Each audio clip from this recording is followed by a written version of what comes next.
Hi ನಮಸ್ಕಾರ ಎಲ್ರಿಗೂ. ನಾನು ನಿಮ್ಮನೆ ಮಗಳು ಪ್ರೀತಿ ಮಾತಾಡ್ತಿರೋದು. ನಾನಿವತ್ತು ಎಲ್ಲಿಗೆ ಹೊರಟಿದ್ದೀನಿ ಅಂತ ನೋಡ್ತಾ ಇದ್ದೀರಾ. ಇದು ನಮ್ಮನೆ ನಿಯರ್ ಇರೋವಂಥ ನರ್ಸರಿ. ಅಲ್ಲಿ ನನಗೆ ಬೇಕಾಗಿರೋ ಪ್ಲ್ಯಾಂಟ್ಸ್ನ ನಾನು ತೊಗೊಳ್ಳೋದಕ್ಕೆ ಅಂತ ಹೋಗಿದ್ದೀನಿ.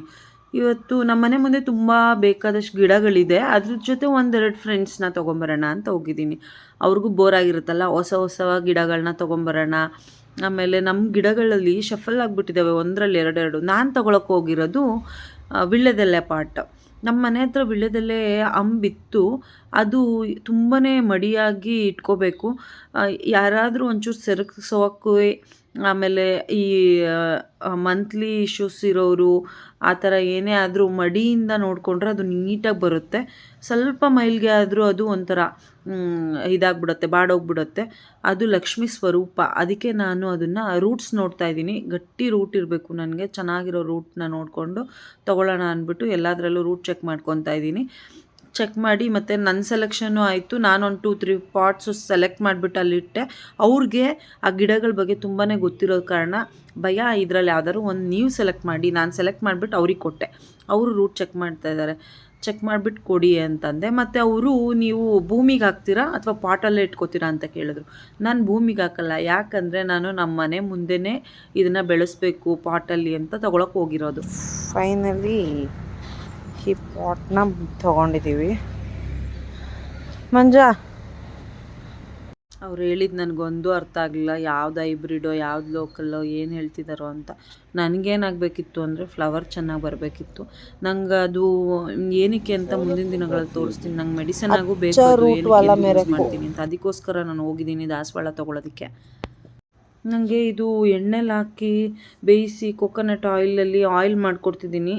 ಅದಕ್ಕೋಸ್ಕರ ಬೇಕಾಗಿತ್ತು. ಯಾವಾಗಲೂ ಹೋಗಿ ಬೇರೆಯವ್ರ ಪಾಟಲ್ಲಿ ತೊಗೊಳಕ್ಕಾಗಲ್ಲ, ಅವ್ರನ್ನ ಕೇಳೋಕ್ಕಾಗಲ್ಲ. ನಾನೇ ಚೆನ್ನಾಗಿ ಬೆಳೆಸಿದ್ರೆ ಅದು ನನಗೆ ಸಿಗುತ್ತಲ್ವ ಅನ್ನೋದು ನಂದು ಇಂಟೆನ್ಷನ್ನು. ಬೇಕಿತ್ತು. ಮತ್ತು ಬಿಳಿ ದಾಸವಾಳ ಆದರೆ ಬೇಕಿತ್ತು. ನೋಡೋಣ ಬನ್ನಿ. ಆ ಗಿಡಗಳು ನೋಡ್ತಿದ್ರೇ ಒಂಥರ ನಮಗೆ ಶಾಂತಿ ಬಂದ್ಬಿಡುತ್ತೆ ಮನಸ್ಸಲ್ಲಿ. ಅದಕ್ಕೆ ನಾನು ನಮ್ಮ ಮನೆ ಮುಂದೆ ಪಾಟಲ್ಲಿ ಎಲ್ಲ ಗಿಡಗಳನ್ನೂ ಹಾಕ್ಕೊಂಡಿದ್ದೀನಿ. ಕೂಲ್ ಅನಿಸ್ಬೇಕು ನಮಗೂ. ಆ ಪಾಟೆಲ್ಲ ನೋಡ್ತಿದ್ರೆ ನಮ್ಮ ಮೈಂಡು ರಿಫ್ರೆಶ್ ಆಗಬೇಕು ಬೆಳಗ್ಗೆ ಎದ್ದಿದ ತಕ್ಷಣ. ಅದಕ್ಕೋಸ್ಕರನೇ ನಾನು ಈ ಪಾಟ್ಸ್ನೆಲ್ಲ ತೊಗೊಂಡಿರೋದು. ಮತ್ತು ಒಳ್ಳೆ ಅದ್ರದ್ದು ಗಾಳಿ ನಮಗೆ ಬಂದ್ರೇ ಆಕ್ಸಿಜನ್ ಬರೋದು. ಎಷ್ಟೋ ನಮಗೆ ಸಾಧ್ಯವಾದಷ್ಟು ಬೆಳೆಸೋಣ. ಕಾಡು ಉಳಿಸಿ ನಾಡು ಬೆಳೆಸಿ, ಮಾನವ ಜೀವನಕ್ಕೆ ಅಗತ್ಯವಾದ ಆಮ್ಲಜನಕವನ್ನು ನೀಡಬಲ್ಲ ಗಿಡ ಮರಗಳನ್ನು ಉಳಿಸಿ ಬೆಳೆಸುವ ಮೂಲಕ ಪರಿಸರ ಸಂರಕ್ಷಣೆ ಮಾಡೋಣ ಬನ್ನಿ. ನಿಮಗೆ ಮನೆ ಮುಂದೆ ಎಲ್ಲ ಗಿಡ ಬೆಳೆಸಿ ಅಂತ ಹೇಳಲ್ಲ. ಸಣ್ಣ ಸಣ್ಣದ್ದು ನಿಮ್ಗೆ ಇಂಪಾರ್ಟೆಂಟ್ ಆಗಿರೋ ಅಂಥದ್ದು, ನಿಮಗೆ ಬೇಕಾದಂಥ ತುಳಸಿ, ವೀಳ್ಯದೆಲೆ, ಆಲೋವೆರಾ ಮತ್ತು ಪುದೀನ, ಕೊತ್ತಂಬರಿ ಆ ಥರ ಬೆಳೆಸ್ಕೊಳ್ಳಿ. ನಿಮಗೂ ಯೂಸ್ ಆಗುತ್ತೆ, ನಿಮ್ಮ ಗಾಳಿನೂ ಸಿಗುತ್ತೆ, ಪರಿಸರ ಸಂರಕ್ಷಣೆನೂ ಆಗುತ್ತೆ ಅಲ್ವಾ. ನಿಮ್ಮ ಮಕ್ಳಿಗೆ ಇದೇ ಒಂದು ಆ್ಯಕ್ಟಿವಿಟಿ ಅಂತ ಮಾಡಿಸಿ. ಮಾರ್ನಿಂಗ್ ಎದ್ದಿದ ತಕ್ಷಣ ಗಿಡಕ್ಕೆ ನೀರು ಹಾಕ್ಸಿಸಿ. ಅವು ಕಲಿತವೆ ಪರಿಸರ ಸಂರಕ್ಷಣೆ ಹೇಗೆ ಮಾಡೋದು. ಮುಂದಿನ ದಿನಗಳಲ್ಲಿ ಎಲ್ಲ ಕಳ್ಕೊಬೇಕಾಗತ್ತೆ. ಒಂದು ಗಿಡ ಮರ ಈಗಲೇ ಕಾಣ್ತಿಲ್ಲ ಬಿಲ್ಡಿಂಗ್ಗಳ ಮಧ್ಯ. ನಾವಿಟ್ಟಿರೋ ಪಾಟಲ್ಲಿ ಇಟ್ಟಿರೋ 1-2-3 ಗಿಡಗಳು ಬಿಟ್ಟರೆ ಎಲ್ಲಿದೆ. ನಾವು ಸಾಲು ಮರದ ತಿಮ್ಮಕ್ಕನ ಹೆಸರು ಉಳಿಸಿ ಬೆಳೆಸೋಣ ಹೆಣ್ಮಕ್ಳಾಗಿ. ಅವರೆಷ್ಟು ಮರಗಳನ್ನ ನೆಟ್ಟರು. ಅಟ್ಲೀಸ್ಟ್ ನಮ್ಮನೆ ಮುಂದೆ ನಾವು ನೆಟ್ಟಿರೋದು ಇನ್ನೊಬ್ರಿಗೆ ಮಾದರಿ ಆಗಬೇಕು. ಅವರು ಅದನ್ನು ಕಲಿತಾರೆ ಅಲ್ವಾ. ನಾನು ಪ್ಲಾಸ್ಟಿಕ್ ಪಾಟ್ನ ಹೋಲ್ ಆಗಿಲ್ಲ, ಅದಕ್ಕೆ ಹೋಲ್ಸ್ ಮಾಡ್ಕೊತಾ ಇದ್ದೀನಿ ನೋಡಿ. ಪ್ಲಾಸ್ಟಿಕ್ ಪಾಟ್ ತೊಗೊಂಡಿದ್ದೀನಿ ನಾನು. ಇಂಡೋರ್ಗೆ ಪ್ಲಾಸ್ಟಿಕ್ ಪಾಟ್ ತೊಗೊಂಡಿದ್ದೀನಿ. ಪ್ಲೀಸ್ ನೀವು ಮಣ್ಣಿಂದೇ ಉಪಯೋಗಿಸಿ. ಮಣ್ಣಿಂದ ಉಪಯೋಗಿಸೋದ್ರಿಂದ ಅದು ತಂಪಾಗಿರುತ್ತೆ. ವಾಟರ್ ಅಷ್ಟು ಹಾಕೋ ಅಂಥದ್ದು ಇರೋದಿಲ್ಲ. ಅದು ನೀರನ್ನು ಹೀರ್ಕೊಂಡಿರುತ್ತೆ ಆ ಪಾಟ್ಗಳಲ್ಲಿ. ನಾನು ಇದನ್ನು ಮನೆ ಒಳಗೆ ಇಂಡೋರ್ ಪ್ಲ್ಯಾಂಟ್ಸ್ಗಳನ್ನ ಇಟ್ಕೋಬೇಕಾಗಿರೋ ಕಾರಣ ನಾನು ಪ್ಲಾಸ್ಟಿಕ್ ತೊಗೊಂಡಿದ್ದೀನಿ. ಪ್ಲಾಸ್ಟಿಕ್ ಜಾಸ್ತಿ ಬಳಕೆ ಮಾಡೋಂಗಿಲ್ಲ. ಶೋಗೋಸ್ಕರ ನಾನು ಈ ಪೀಸ್ ತೊಗೊಂಡಿದ್ದೀನಿ. ಮಣ್ಣು ಇರುತ್ತಲ್ವ, ಮಣ್ಣು ಸೇವ್ ಮಾಡುತ್ತೆ ಅನ್ನೋ ಒಂದು ಒಳ್ಳೆ ನಂಬಿಕೆ ನನಗೆ.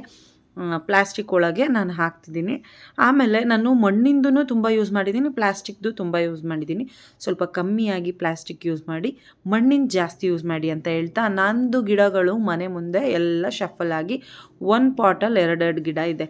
ಅದು ನಮ್ಮಮ್ಮ ಮತ್ತು ನಮ್ಮ ಅತ್ತೆಯಿಂದ ಬಂದ ಕೊಡುಗೆ, ಗಿಫ್ಟ್. ಅಮ್ಮ ಮತ್ತು ಅತ್ತೆ ಅವ್ರ ಮನೆ ಮುಂದೆ ಬೆಳೆದಿರೋ ಗಿಡಗಳು ಅವ್ರ ಮನೆಗೆ ಹತ್ರ ಹೋದಾಗ ನಂಗೆ ಈ ಗಿಡ ಬೇಕು ಅಂತ ಕೇಳ್ತೀನಿ. ಆವಾಗ ಅವ್ರು ತೊಗೊಂಬಂದು ನೆಟ್ಟಿರ್ತಾರೆ. ಒಂದೇ ಇದರಲ್ಲಿ ಎರಡೆರಡು ನೆಟ್ಟಿದ್ದಾರೆ. ನಾನು ನೋಡಿ ಯಾವ ಥರ ಪಾಟ್ನ ಫಿಲ್ ಮಾಡ್ತಿದ್ದೀನಿ ಅನ್ನೋದನ್ನ ತೋರಿಸ್ತೀನಿ ಅಂತ.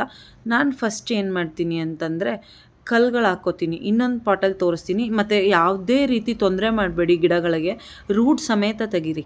ರೂಟ್ನ ನೀಟಾಗಿ ಬಿಡಿಸ್ಕೊಂಡು ರೂಟ್ ಸಮೇತ ತೆಗೆದು ಆ ಪ್ಲ್ಯಾಂಟ್ನ ಹಾಕಬೇಕು. ಆಗಲೇ ಅದು ನೀಟಾಗಿ ಬರೋದು. ರೂಟಿಗೆ ಏಟಾದರೆ ಗಿಡ ನೀಟಾಗಿ ಬರೋಲ್ಲ. ನೋಡಿ ಸ್ಟೋನ್ಸ್ ಹಾಕ್ಕೊತೀನಿ.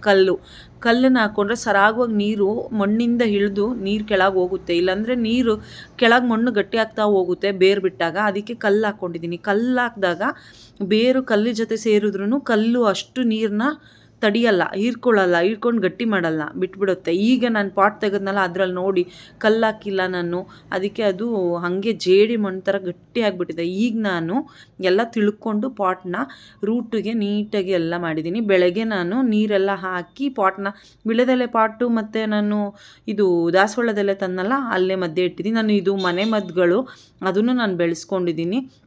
ಆಮೇಲೆ ವಾಸ್ತು ಪ್ಲ್ಯಾಂಟ್ ಇದೆ.